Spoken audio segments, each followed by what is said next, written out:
Good morning student, कैसे हैं आप? आई होप आप अच्छे होंगे।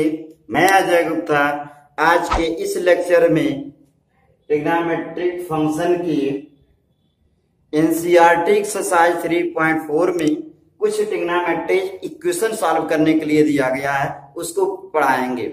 आप लोग इसके पिछले लेक्चर में ट्रिग्नोमेट्रिक इक्वेशन के कुछ क्वेश्चन देख चुके हैं, यानी फर्स्ट सेकंड थर्ड इसका एक्सरसाइज हो गया है। इस एक्सरसाइज में हम इसके जनरल और प्रिंसिपल वैल्यू को पढ़ेंगे कि इसका ट्रिग्नोमेट्रिक इक्वेशन का जनरल और प्रिंसिपल वैल्यू क्या होगा।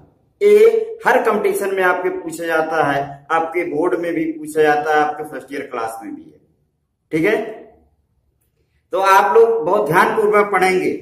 ठीक है, पढ़ने से पहले पेन कॉपी लेकर रेडी हो जाइए, जैसे जैसे कहेंगे उसी के अकॉर्डिंग नोट भी करेंगे। ठीक है, आर यू रेडी? यस। आइए देखते हैं ट्रिग्नोमेट्रिक इक्वेशन की कुछ डिफिनेशन दी गई है, परिभाषा कुछ दिए गए हैं। ट्रिग्नोमेट्रिक इक्वेशन का मतलब है त्रिकोणमितीय समीकरण। त्रिकोणमितीय समीकरण क्या है? ट्रिग्नोमेट्रिक इक्वेशन क्या है? ठीक है, तो an equation which contains one or more, an equation which contains one or more trigonometric function of unknown angle is called trigonometric equation। त्रिकोणमितीय समीकरण है यदि कोई समीकरण ऐसा दिया गया है उसमें एक या एक से अधिक त्रिकोणमितीय फलन उसमें दिया गया हो।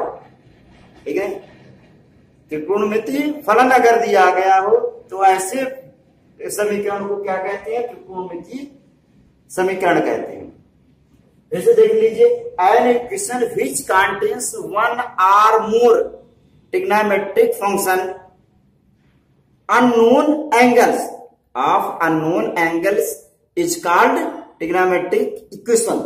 देखिए, an equation which contains one or more trigonometric function of unknown angle is called trigonometric equation, यानी ऐसा समीकरण जिसमें त्रिकोणमितीय फलन दिया गया हो, एक या एक से अधिक त्रिकोणमितीय फलन दिया गया है, उसमें एंगल दिया गया हो, अननोन एंगल हो, न पता हो एंगल, तो ऐसे समीकरण को क्या कहते हैं? त्रिकोणमितीय समीकरण कहते हैं, जिसमें कोण को पता करना रहता है।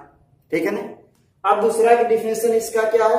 दूसरा डिफिनेशन है solution or root of equation, यानी समीकरण का हल। यार समीकरण का हल होना चाहिए। हल क्या होगा, उसका मान कैसे निकलेगा, हल कैसे करेंगे? तो the value of the unknown angle which satisfy the given trigonometric equation is called a solution or roots.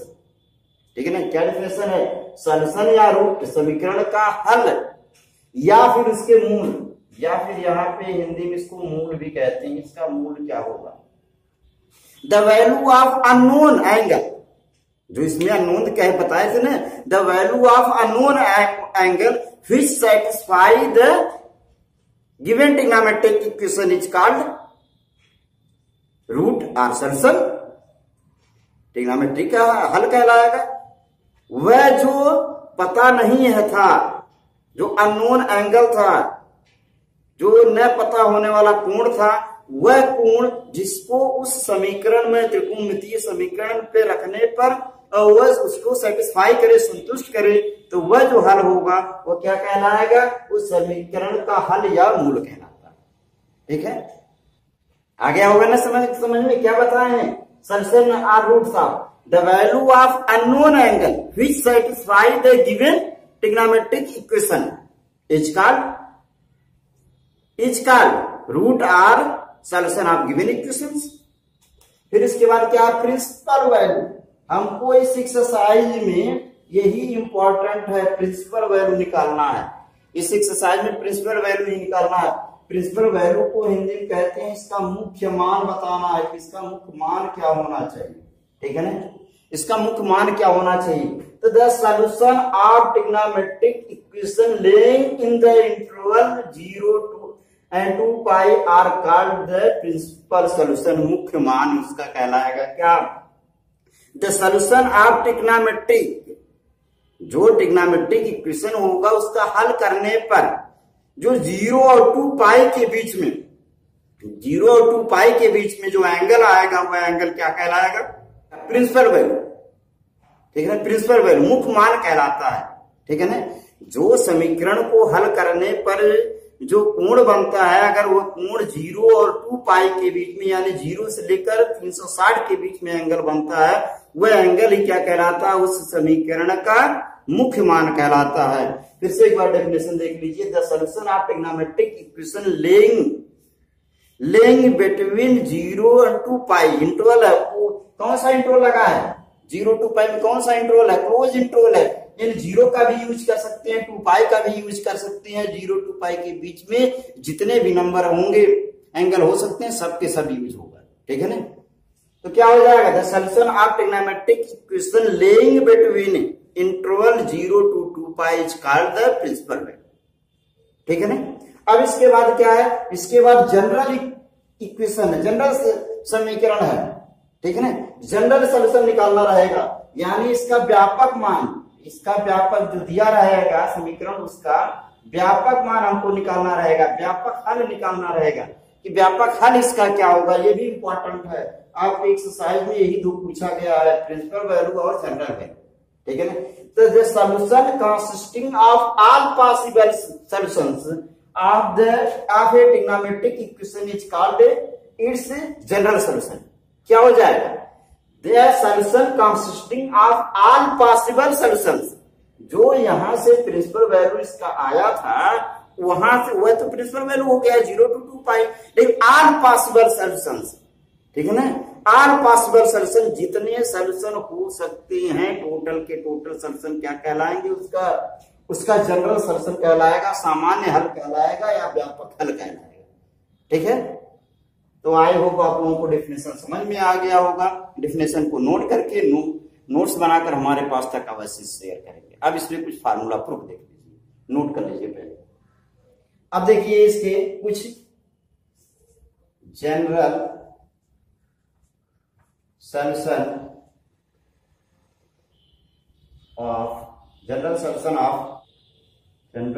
Of important equation. कुछ इंपॉर्टेंट इक्वेशन दिए गए हैं, उसका जनरल सॉल्यूशन क्या बनेगा? सबसे पहला देखिए क्या है, when sin theta is equal to 0 दिया गया हो, sin theta is equal to 0 दिया गया, तब इसका जनरल सॉल्यूशन क्या बनेगा? देखिए अगर इस तरीके से खींच ले हम,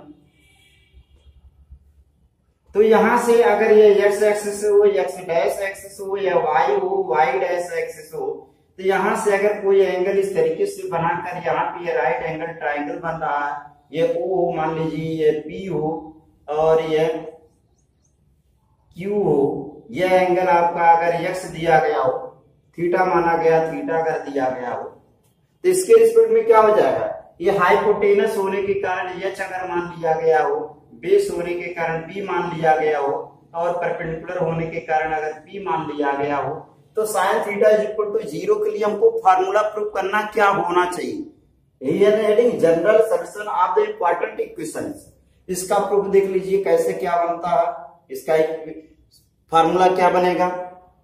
तो sine theta is equal to 0, तो हम जानते हैं sine theta is equal to होता क्या है? Sine theta is equal to क्या? परपेंडिकुलर बाय हाइपोटेनस होता है, परपेंडिकुलर बाय हाइपोटेनस होता है, वन इक्वेशन मान लिया गया हो इसी में, और दिया क्या गया है? अगर इसको वन इक्वेशन ये हो और ये सेकंड इक्वेशन हो, तो इन दोनों का यूज करने, बट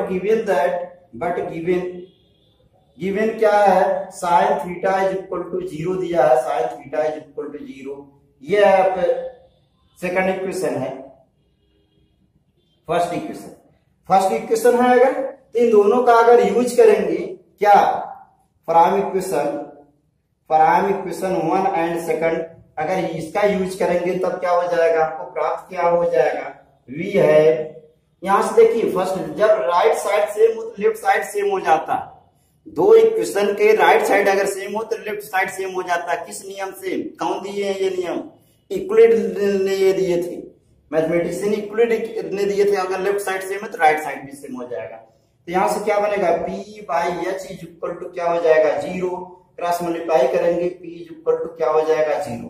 P होने का मतलब क्या हुआ, अगर P का वैल्यू परपेंडिकुलर अगर 0 हो जाए तो ये क्या हो जाएगा, OP कोइंसाइड करेगा OX एक्सिस के, ठीक है ना। P इज इक्वल टू 0 होने का मतलब क्या हुआ, यहां से क्या निकल रहा है निष्कर्ष, P अगर 0 है तो इसका मतलब यही तो हो रहा है, परपेंडिकुलर 0 होने का मतलब क्या कि ये जो P पॉइंट हो वो यहां होना चाहिए, Q पर होना चाहिए, जो P पॉइंट यहां ना होगा Q पे होना चाहिए। तो यहां से हुआ क्या, विच इज पॉसिबल ओनली, जो ये हो क्या होगा, OP कोइंसाइड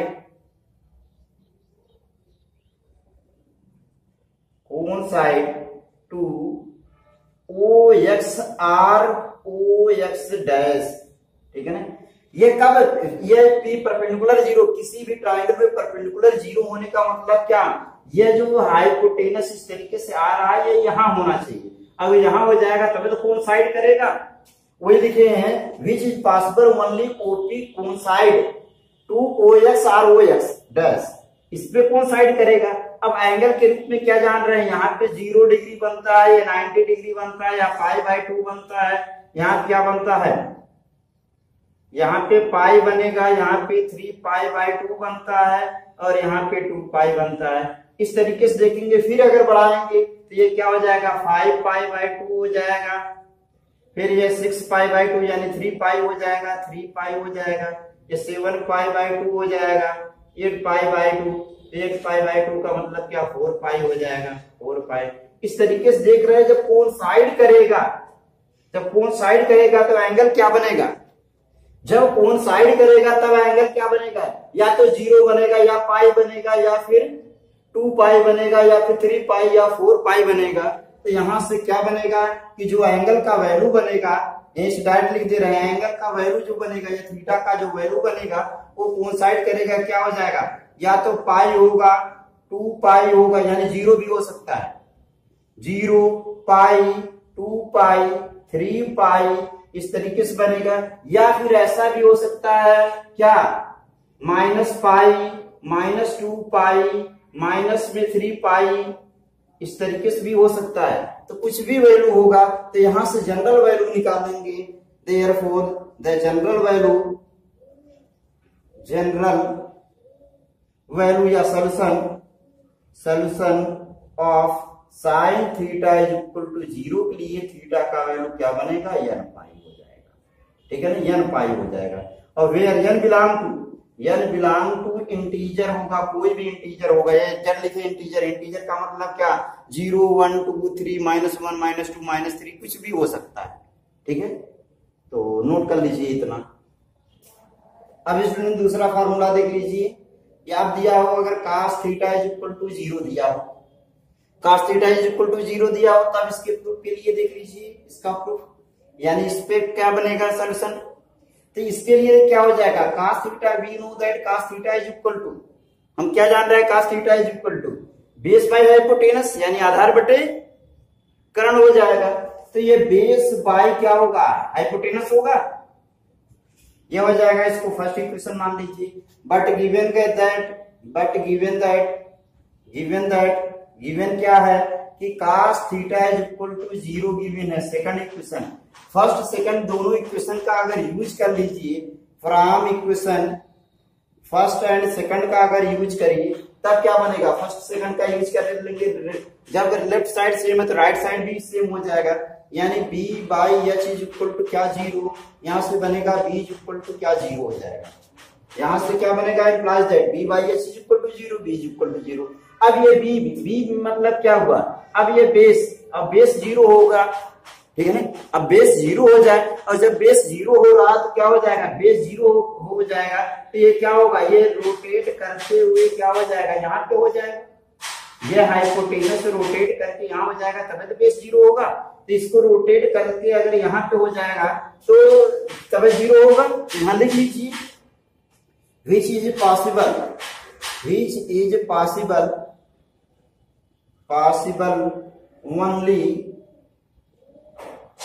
ओनली क्या, ओपी कौन साइड, ओ की कौन साइड क्या, ओपी कौन साइड क्या हो जाए, ओ वाई और ओ वाई डैश कौन साइड करना चाहिए ना।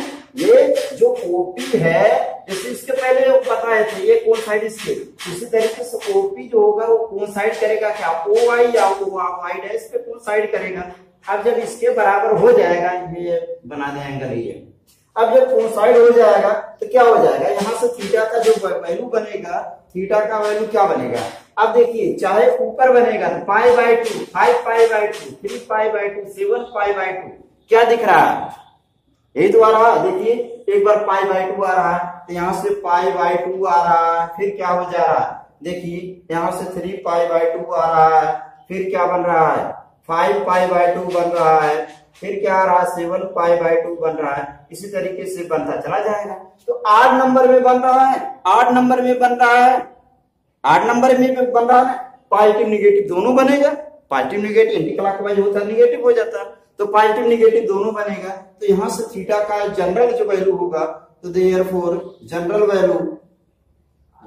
वैल्यू या सॉल्यूशन ऑफ थीटा, ठीक है, इस थीटा का जनरल वैल्यू क्या हो जाएगा यहां से क्या, देखिए 8 नंबर, तो 8 नंबर का मतलब 2n+1 और पाई बाई 2 बनेगा। इसका जनरल जो वैल्यू बनेगा वो ये हो जाएगा theta is equal 2n+1 pi by 2 और n बिलोंग टू, यहाँ भी इंटीजर है, इंटीजर का मतलब 0 1 2 3 या -1 -2 -3, ठीक है।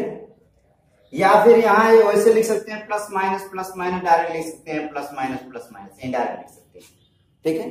अब यहीं पे देख लीजिए tan थीटा के लिए भी थर्ड देख लीजिए, अगर दिया गया हो tan theta is equal to 0 दिया हो तब क्या बनेगा, वही फार्मूला लगा लीजिए, डायरेक्ट प्रूफ इसका भी बता दे रहे हैं कैसे प्रूफ होगा।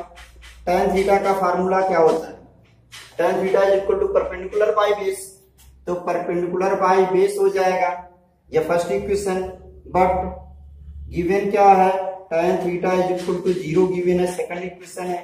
इन दोनों का अगर यूज करेंगे from equation first and second, दोनों इक्वेशन का अगर यूज करेंगे तो क्या हो जाएगा, देखिए p by B is equal to 0 बना, यहां लिख दे रहे हैं, ये पूरा मिटाकर यहां लिख दे रहे हैं, क्या हो जाएगा,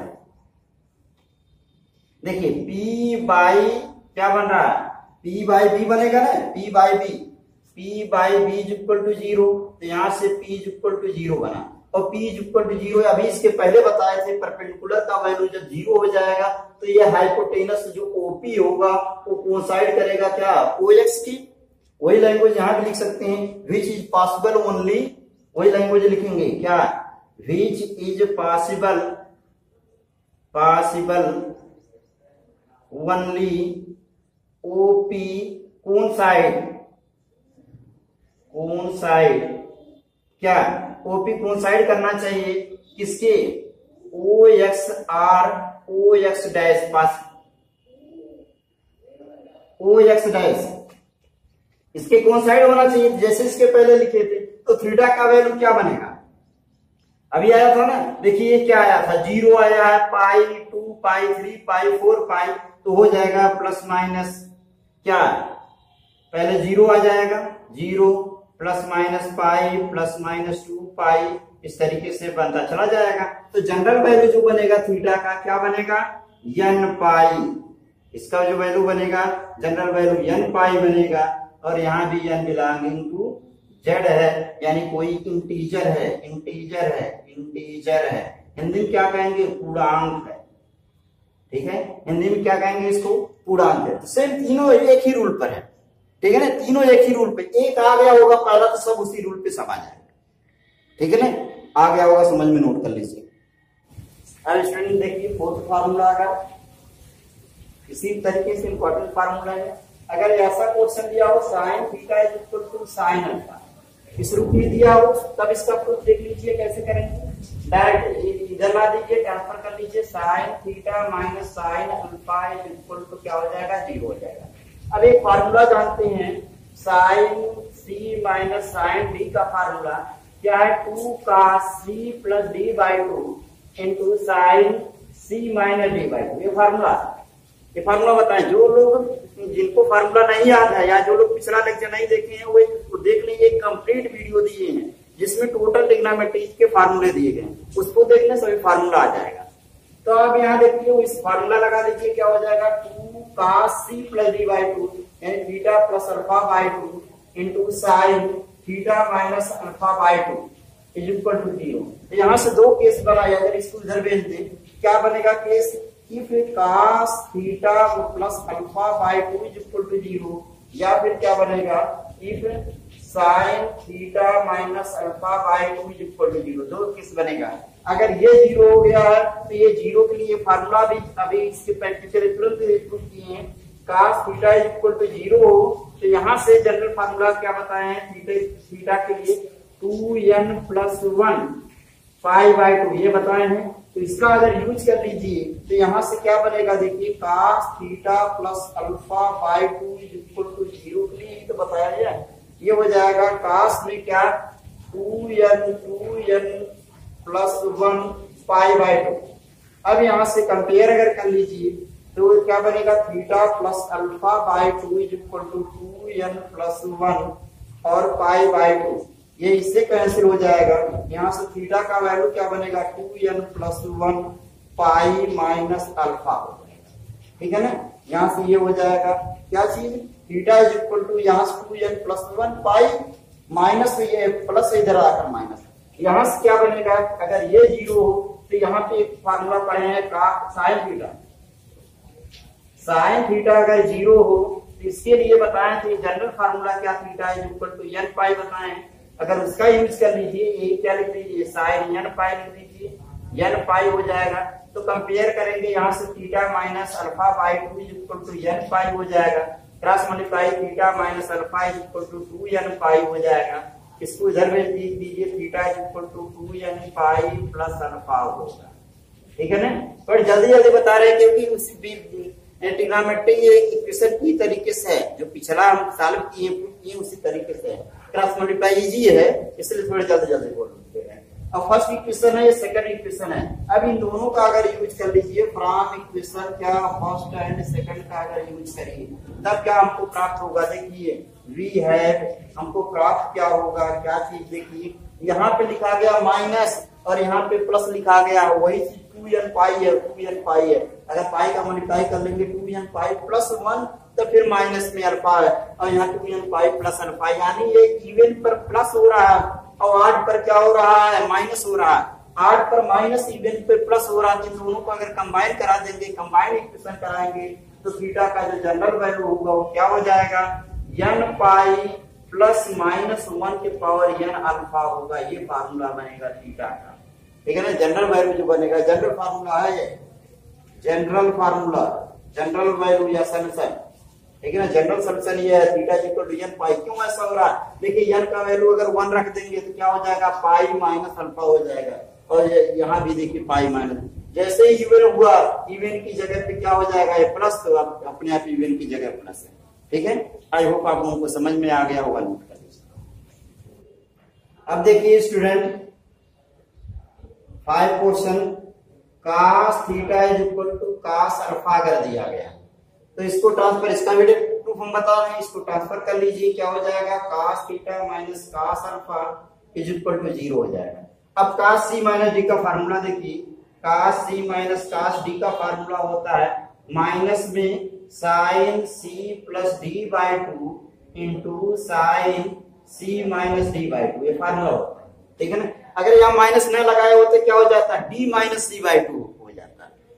फार्मूला में बताए थे ना sine c plus D by 2 sine d minus c by 2 ऐसा बताए थे। लेकिन यहाँ माइनस लगा लेंगे तो वहां हो जाएगा c माइनस डी बाई 2।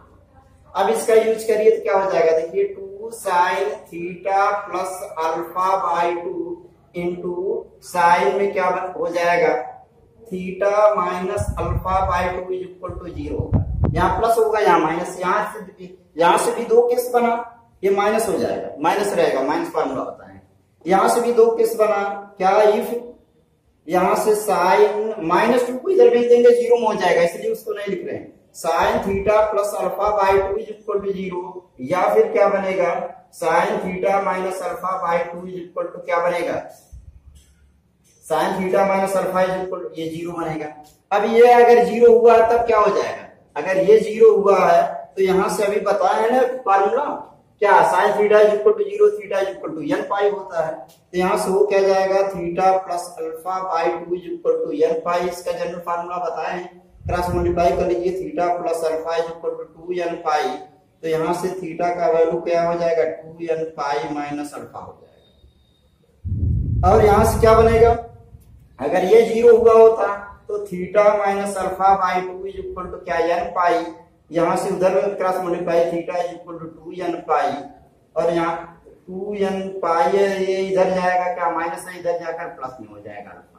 ठीक है, इन दोनों इक्वेशन का अगर ये सेकंड इक्वेशन ये फर्स्ट इक्वेशन है तो यहां से अगर दोनों का यूज करेंगे from equation first and second, दोनों में देख ले रहे हैं क्या, ये 2n pi minus alpha 2n pi plus alpha, इन दोनों को अगर कंबाइन करेंगे थीटा का जो जनरल वैल्यू हो जाएगा 2n pi plus minus alpha हो जाएगा, 2n pi plus minus alpha हो जाएगा। ठीक है ना, देखिए 2n pi minus alpha 2n pi plus alpha, तो यहाँ पे हो जाएगा, यहाँ भी क्या होगा, n बिलोंगिंग टू इंटीजर है z।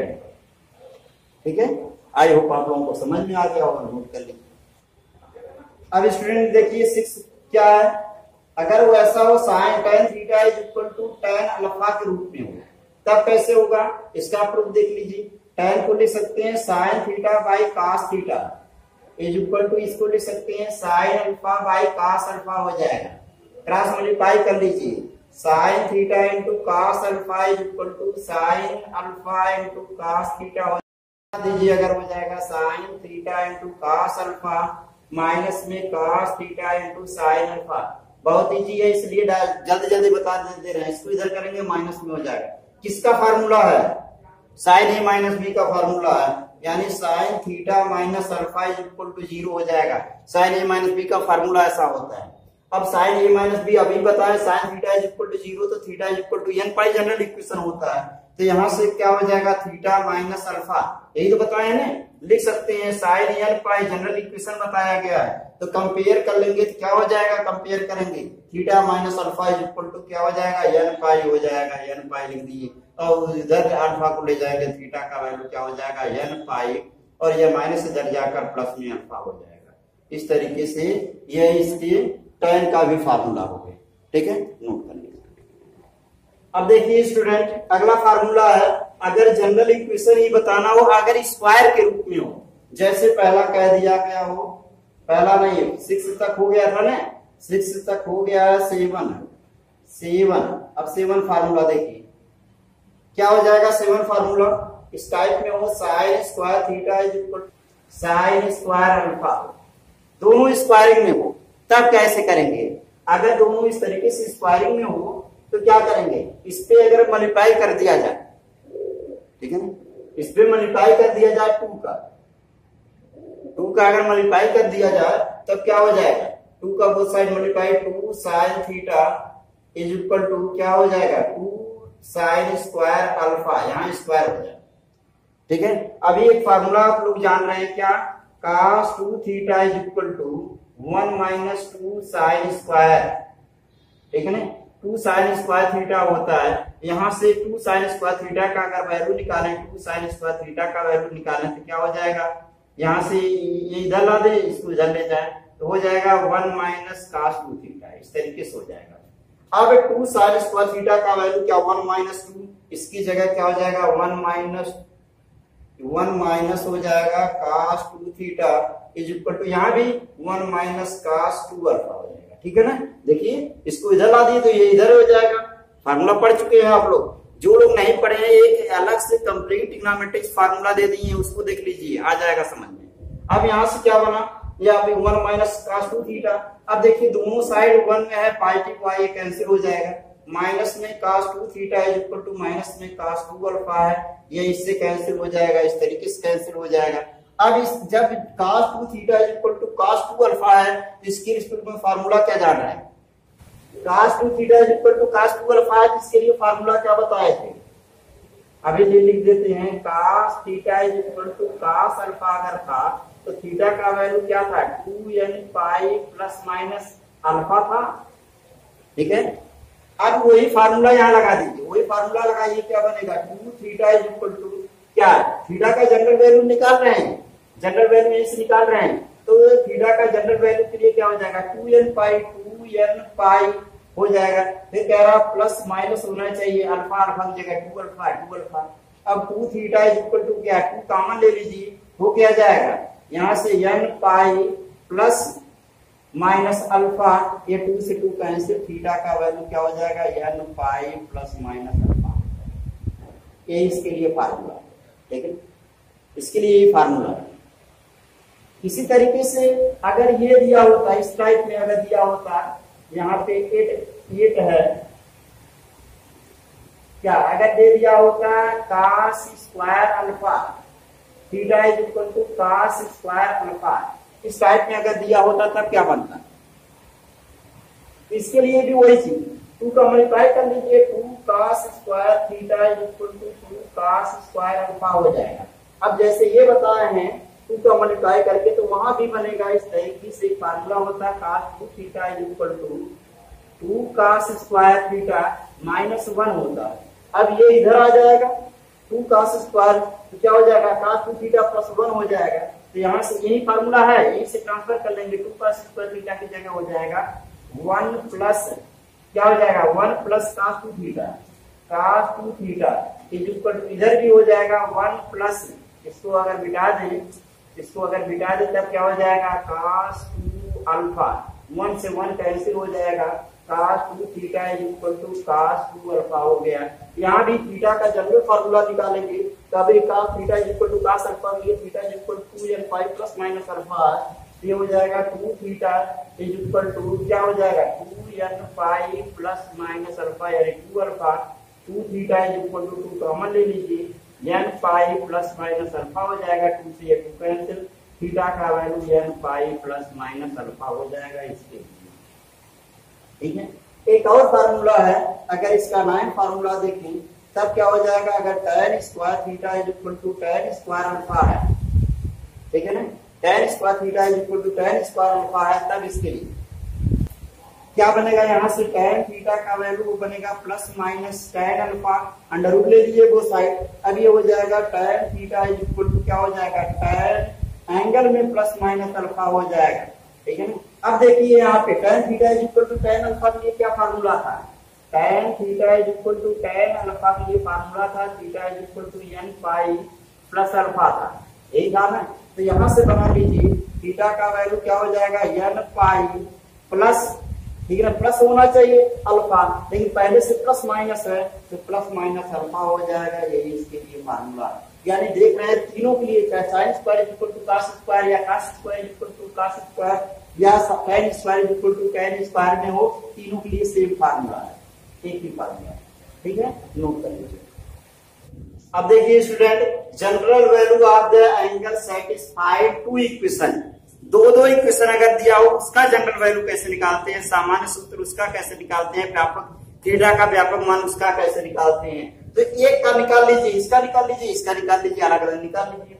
अब साइन थीटा, इसका सॉल्यूशन देख लीजिए, साइन थीटा अगर दिया गया है 1/√2, तो प्रिंसिपल वैल्यू क्या बनेगा, पहले प्रिंसिपल वैल्यू सेट कर लीजिए। साइन का वैल्यू क्या बनता है, साइन में 1/√2 कितने का वैल्यू π/4 45 बनता है ना, 45 बनता है। अब 45 डिग्री को 45 बाई अगर 180 कर लेंगे, पाई का मल्टीप्लाई तो क्या हो जाएगा 4, यानी π/4 हो जाएगा। तो ये बनेगा क्या, तो ये हो जाएगा साइन π/4। अगर जनरल प्रिंसिपल वैल्यू पूछा गया होता तो π/4 एक प्रिंसिपल वैल्यू हो जाएगा। और क्या बनेगा प्रिंसिपल वैल्यू, इसका प्रिंसिपल वैल्यू देखिए, प्लस साइन यहाँ होता है, इसमें भी होता है, यहाँ भी होता है, यहाँ भी होता है, तो इसमें भी बनेगा। तो एक ये भी बनेगा क्या, साइन 180 यानी पाई माइनस π/4 कर लीजिए। अगर पाई माइनस π/4 कर लीजिए तो इसमें क्या होता है, यही फार्मूला जान रहे हैं, ASTC यानी आल pi T sign cosec pi T, यहाँ क्या साइन और कोसेक पाई टी होता है, तो साइन कोसेक पाई टी होता है तो इसमें पॉजिटिव आएगा, तो ये हो जाएगा। तो यहाँ से अगर थीटा का क्या प्रिंसिपल वैल्यू पूछा जाए तो प्रिंसिपल वैल्यू क्या बनेगा, प्रिंसिपल वैल्यू अगर पूछा जाए प्रिंसिपल वैल्यू क्या बनेगा, इसका थीटा का क्या बना, एक तो π/4 हो गया और दूसरा क्या बना, इसका एलसीएम ले लेंगे कंपेयर करके, तो 4 माइनस 1 क्या हो जाएगा 3π/4 हो जाएगा। एक तो यहां से बन गया फर्स्ट इक्वेशन मान ले। अब दूसरे का अगर देख लें तो सेक है, तो sec theta is equal to minus में √2 है, ठीक है ना। Sec theta is equal to minus में √2 है, तो सेक कितने का वैल्यू माइनस √2 बनता है, ठीक है ना। सेक कितने का वैल्यू माइनस में √2 बनता है। तो पहले तो ये जान लीजिए सेक माइनस में कहां कहां बनता है। सेक यहाँ भी माइनस बनता है, यहाँ भी प्लस केवल यहाँ भी बनता है, इसमें जाएगा, ठीक है ना, इसमें जाएगा। अब पहले है सेक है, तो सेक कितने का वैल्यू पहले पता कर लीजिए। सेक कितने का वैल्यू √2 होता है, तो 45 का वैल्यू होता है। तो उसी तरीके से सेक है, तो सेक भी 45 हो जाएगा। तो 45 इसमें पाई लेकिन माइनस नेगेटिव है तो यहाँ हो जाएगा, ठीक है ना, इसमें हो जाएगा। तो इसको लिख क्या कर सकते हैं, पहले वैसे सेक कर लीजिए। अगर सेक √2 अगर sec theta is equal to √2 होता तब कितने का बनता है। तो ये जान रहे हैं सेक 45 का बनता है, यानी π/4 का बनता है। इस तरीके से लेकिन प्लस लाना नहीं, माइनस तो इसमें जाएगा, तो माइनस वहां जाएगा तो हो जाएगा क्या साइन नहीं सेक क्या बनेगा, सेक पाई माइनस π/4 यही बनेगा। पाई माइनस π/4 माइनस यहाँ हो जाएगा। और कहा माइनस, इस पे भी तो बनेगा माइनस, यहाँ इसका भी बना लीजिए। तो प्रिंसिपल वैल्यू इसी तरीके से निकालेंगे। कैसे आप देख लीजिए, सेक क्या हो जाएगा पाई प्लस π/4। प्रिंसिपल वैल्यू इसी तरीके से निकाला जाता है, अभी डेफिनेशन में बताए थे। प्रिंसिपल वैल्यू क्या होगा, जो सॉल्यूशन को संतुष्ट करे 0 से लेकर 2π के बीच में, वही प्रिंसिपल वैल्यू होता है। तो ये प्रिंसिपल वैल्यू पहले निकाल लीजिए। तो यहां से जब प्रिंसिपल वैल्यू देखेंगे, प्रिंसिपल वैल्यू अगर पूछा जाए, प्रिंसिपल वैल्यू क्या बनेगा, प्रिंसिपल वैल्यू आप थीटा इसके लिए क्या बनेगा, यहां से एलसीएम ले लीजिए 4π-1π यानी 3π/4 इसका प्रिंसिपल वैल्यू, और यहाँ से 4π-1π 5π/4 है, इसका प्रिंसिपल वैल्यू है। अब दोनों का कॉम्बिनेशन बनाना है, फ्रॉम इक्वेशन या कॉम्बिनेशन इक्वेशन बना लिख लीजिए, या फ्रॉम इक्वेशन 1 and 2, ठीक है। कंबाइन एंगल क्या है, कॉमन एंगल क्या है, कॉमन एंगल अगर पूछा जाए तो कॉमन एंगल कितना हो रहा है, देखिए कॉमन इसमें कितना हो रहा है, थीटा के लिए क्या 3π/4 जनरल इसके प्रिंसिपल वैल्यू में 3π/4 ही हो रहा है, तो 3π/4 होगा, ठीक है ना। प्रिंसिपल वैल्यू हमेशा 0 से 2π के बीच में ही निकालेंगे। जैसे ही प्रिंसिपल वैल्यू निकल गया तो इसके लिए क्या बनेगा, इसके लिए जनरल इक्वेशन बनेगा। Therefore the general equation, general solution is equal to theta is equal to क्या हो जाएगा, ये बात 2n प्लस माइनस जो कॉम्बिनेशन में आएगा वही, जो कॉमन आएगा वही, यानी 3π/4 इसका क्या हो जाएगा आंसर, ठीक है। जब भी दो इक्वेशन दिया गया उसके लिए फार्मूला क्या है, उसके लिए फार्मूला है कि theta is equal to 2n plus minus alpha, ठीक है, नोट कर लीजिए। अब देखिए स्टूडेंट, रिवाइज के रूप में आप लोगों को फिर से टोटल फार्मूला बता दे रहे हैं। सबका टोटल फार्मूला एक तरफ क्या लिख दे रहे हैं, ये ऐसा दिया हुआ उसके तुरंत वहां उसका फार्मूला लिख दे रहे हैं टोटल। देखिए पहला क्या बताएं, sine theta is equal to 0 दिया हो तो इसके लिए थीटा का जो जनरल वैल्यू होगा theta is equal to n बताएं। सबके लिए n बिलोंग टू z होगा, इंटीजर होगा। दूसरा क्या बताएं अगर cos theta is equal to 0 दिया हो तो यहाँ से बताएं थीटा का वैल्यू क्या हो जाएगा 2n प्लस 1 π/2 हो जाएगा, ठीक है। थर्ड क्या बताएं, थर्ड में अगर tan theta is equal to 0 दिया हो तो इसके लिए बताए हैं कि थीटा का वैल्यू n हो जाएगा। फिर फोर्थ क्या बताएं, फोर्थ ये बताएं अगर sine theta is equal to sine alpha दिया गया हो तो इसके लिए थीटा का जो जनरल वैल्यू होगा, व्यापक मान होगा, वो बताए हैं n प्लस माइनस 1 के पावर n अल्फा हो जाएगा। फिर पांचवा बताए हैं अगर cos theta is equal to cos alpha अगर दिया गया हो तो ये हो जाएगा थीटा इज इक्वल टू क्या हो जाएगा 2n प्लस माइनस अल्फा हो जाएगा। अब छठवां बताए हैं अगर tan theta is equal to tan alpha अगर दिया गया हो इसके लिए फार्मूला बताए हैं theta is equal to n plus alpha बताए। छठवां क्या बताए, सातवां क्या बताए हैं, सातवां ये फार्मूला बताएं कि अगर स्क्वायर के रूप में है साइन स्क्वायर हो या फिर क्या हो cos स्क्वायर हो या फिर क्या हो tan स्क्वायर हो, सबके लिए फार्मूला क्या बताए हैं थीटा इज इक्वल टू क्या बताएं, सबके लिए फार्मूला आया है n pi plus minus alpha आया है, सबके लिए ये आया है। और क्या अगला बताएं, आठवां क्या फार्मूला बताएं, आठवां ये फार्मूला बताएं, अगर कंबाइन के रूप में दिया गया है, ठीक है ना, कंबाइन के रूप में अगर दिया गया, यानी साइन थीटा का कुछ वैल्यू दिया है, sine theta is equal to मान लीजिए साइन अल्फा दिया गया है, और cos theta is equal to मान लीजिए कास बीटा दिया गया हो, इस तरीके से दो दिया गया हो, दोनों का कॉम्बिनेशन निकालेंगे, कंबाइन एंगल निकालेंगे, क्या निकालेंगे, कॉमन एंगल निकालेंगे, कॉमन एंगल निकालेंगे, कॉमन एंगल मान लीजिए अगर दिया गया है, कॉमन एंगल अगर गामा दिया हो, इसके लिए थीटा का जनरल वैल्यू जो हो जाएगा theta is equal to 2n pi plus minus जो गामा वैल्यू दिया रहेगा वही वैल्यू, ठीक है। तो आई होप आप लोगों को पूरा जो प्रूफ है वो समझ में आ गया होगा। इसके क्वेश्चन एक्सरसाइज को नेक्स्ट वीडियो में दे देंगे, ठीक है।